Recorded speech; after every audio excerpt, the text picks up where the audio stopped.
My husband and I chose to have our son's tongue tie cut when he was 3 days old, which was such a difficult decision to come to because he was so little. But I wanted to share our experience because it was definitely the right choice for us. And I hope this helps someone else who might be going through this. So a bit of context, my son was born with a pretty bad tongue tie. He couldn't reach the roof of his mouth with his tongue, which meant that breastfeeding was incredibly difficult. He would latch for like a second or two and then he would fall off. He wasn't gaining weight in the way that they wanted to see. And so it was just a very stressful situation. In the hospital, we were advised to seek a pediatric orthodontist to see about getting his tongue tie cut. And we were a little bit on the fence about it because I just didn't love the idea of doing it when he was so little. I thought, maybe we can keep trying and maybe it'll happen. But it just wasn't happening. At this point, we were using nipple shields to try and get him the milk that he needed because I, as much as possible, wanted to avoid formula. We actually spoke to a friend of ours who had their son's tongue tie cut when he was older, and their experience sounded pretty nightmarish. They said that it was very painful for him. The recovery was really difficult. They had to do like mouth exercises with him every night. So we went into the appointment with the orthodontist being a little on the fence about what we wanted to do. In speaking to the orthodontist, she basically examined him and said that he did in fact have a tongue tie. She said, I can't promise you that cutting the tongue tie is going to resolve the breastfeeding issue. Like she said, I can't say this is a silver bullet that's going to resolve it.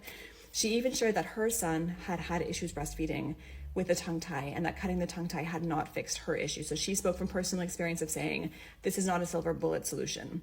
That said, she said, there were a series of potential risks of having a tongue tie. She said, I can't promise that your son is going to suffer from one of these things, but it was things like speech impediments, problems chewing food, just a lot of different things. She said, I can't say that your son will have all of these challenges if you don't cut the tongue tie, but by cutting the tongue tie, you're absolutely avoiding all of these issues that are associated with having a tongue tie.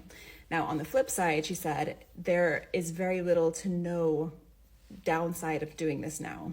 She said when they're that young, when they're 3 days old or a few days old or even a few weeks old, the recovery is so fast, the body heals itself so fast. She said that they would give him sugar water, they'd cut it, it would take about 30 seconds to do the procedure. We could be in the room with him. She said, we can do it today, we can do it right now. And so with that information of thinking that we had a lot of potential upside with very limited downside, we made the choice to just go ahead and do it. So she put him in the chair. He was in his little car seat. She put him in his car seat on the kind of operating seat, like the little seat that you sit in at the dentist. And she opened his mouth. She gave him some sugar water. We were there the whole time. She cut it. He cried for maybe like 30 seconds and then immediately went back to sleep. And the great thing was that the recovery, because he was so little, was instantaneous. Like we didn't have to do anything different in terms of feeding. We didn't have to do any exercises with him. Our pediatrician's perspective was that because he's feeding multiple times a day, he will be exercising his tongue and learning how to use it and getting exercise out of it, if you see what I mean. Whereas maybe older kids might need those exercises to move their tongue and make sure that they're using it frequently enough. So she said, not every pediatrician will, or not every pediatric orthodontist will tell you to not do any exercises, but she said, I don't think they're necessary at this age because your son is going to be feeding like 8 times a day. So we took him home. And over a series of weeks, the breastfeeding improved massively. Even the next day after he had his tongue tie cut, we had a lactation consultant come and visit us, and she was able to get him to latch to me for a long period of time, which felt like such a win because I've been using nipple shields to try and get him eating with mixed results. Like I'm not 100% convinced that the nipple shield was feeding him as much as he needed to because it's obviously a lot more work to use a nipple shield than to not use one.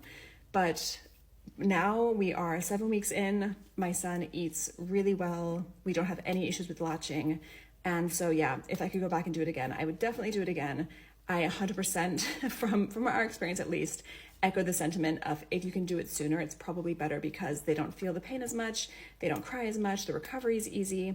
And on the point of pain, they'll give your baby basically sugar water, or at least this is what they did for ours. And our pediatric orthodontist explained to us that sugar water is essentially what they give young babies because it works as a pretty good painkiller. So when they're doing circumcisions as well, they'll use sugar water as the painkiller. But yeah, overall, it was a great experience for us. It's worked really well for us. And yeah, happy to answer any questions. I know this is pretty niche, but it's something that I wish I could have seen back in the day.